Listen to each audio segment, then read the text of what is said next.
Have you gotten the call yet? The call for you to meet someone at the grocery store? You agree, but never ask the important questions. The question like, what store? And which location? What about this? Have you ever jumped in the car, went to the location you assumed was correct, only to find out you're just as wrong as wearing two left shoes, and it's technically your fault? Yeah, it happens. And that's exactly how I ended up at the wrong cruise. This wasn't just a funny story. After the fact, this was a wake up call. And what I learned is this: you can be awake and unaware at the same time. So let's get into the story. I booked a last minute cruise sailing out of Fort Lauderdale for an unbelievable price. Look at God. It was last minute, so I was budgeting every penny. But this trip had my name on it, so I had to go. I left the day before and I booked a hotel in Miami. The hotel had a free shuttle bus and free breakfast. So again, tight budget, look at God. Considering the ship was leaving out of Fort Lauderdale and I'm staying overnight in Miami and I'm on a tight budget, I needed a budget-friendly way to get to the cruise ship. On cruise day, the plan was to take the hotel shuttle to the airport. Then from the airport, I take the train to Fort Lauderdale's airport. And from Fort Lauderdale's airport, I take an Uber to the ship.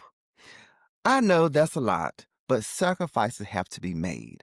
But listen, the total is around $15-20, and I've done it several times. Now remember my plan because it matters. So it's the night before the cruise, and I'm on the bus headed to the hotel, and I overhear a conversation. I'm basically saying I was being nosy. A bus was leaving from the hotel to the cruise port for $15. And I'm like, look at God. And that's where this hot mess begins. So this is the story of the next morning. The next morning, I'm hyped. I had my free breakfast, I'm taking selfies, chatting on social media, living my best life. And the time comes to board the shuttle.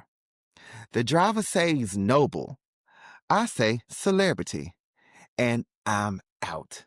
15 minutes from now, I'll be at the port boarding the ship. I'm confident. I'm ready.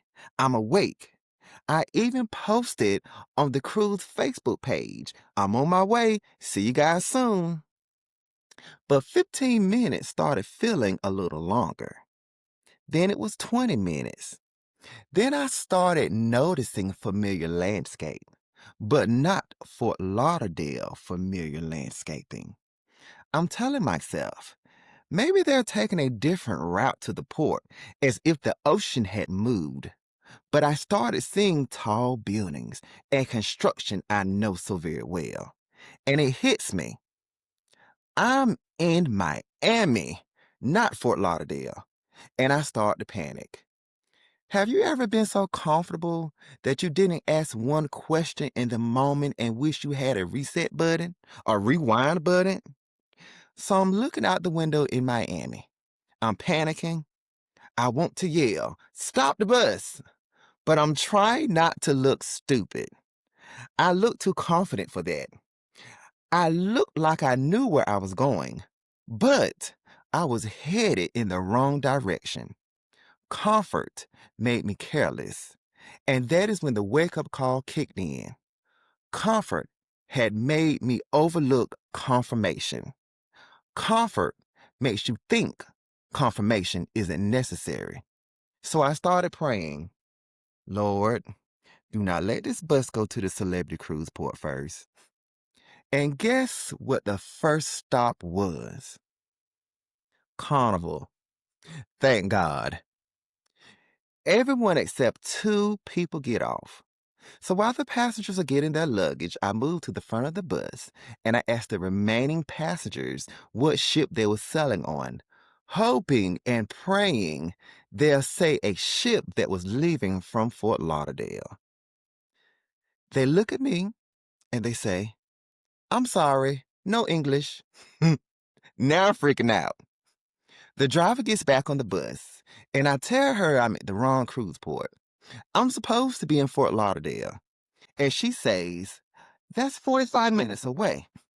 Now I'm feeling like I'm on a mystery, hidden camera, cruise port prank bus, just riding around in circles, going everywhere but where I was supposed to be. I was completely clueless for some reason, and I could not get it together. I'm passing every ship but mine, and I just cannot make sense of how I made this simple, careless mistake. A mistake that can cause the entire trip to be missed. As I'm riding back to the hotel to Uber from there, the Holy Spirit starts replaying my original plan on how I was planning to get from Miami to the ship in Fort Lauderdale. The plan that included the hotel shuttle back to the airport, the train, the Uber, and then to the port. And it hits me. I was wide awake, but unaware. All of those look at God moments, they looked good. They sounded good, but I never paused to ask God about any of them. So my message to you is, not every look at God moment is from Him. Some things may seem convenient, and they technically are convenient because they show up at the right time. They are the right price. And it feels like, who else could it be from but God? But sometimes they are distractions. They're dressed up to look like blessings, but they're not. Family, this story wasn't just about going to the wrong cruise port. It was about awareness and never getting too comfortable that you don't ask for confirmation. That's my story, and that's my wake-up call, and I hope it wakes you up too. Life isn't about being perfect. We're going to make mistakes, no matter how much we plan. Life is to be lived, to explore, and to pay attention to your surroundings and learn lessons on the journey. And speaking of journey, this is the official start of something new. So welcome to a Journey Forward Unfiltered podcast. This is the place to drop the filters and discuss topics we often ignore, not for shame, but to discover our purpose, our direction, and to manifest what already has our name on it. If you can relate to my story, type "I'm awake" in the comments. Share this episode. Follow, subscribe, and invite someone who needs this, because we're growing one real conversation at a time. I'm your host, Chris Noble, and this is A Journey Forward Unfiltered. Let's grow, let's heal, let's move forward together. Let's go.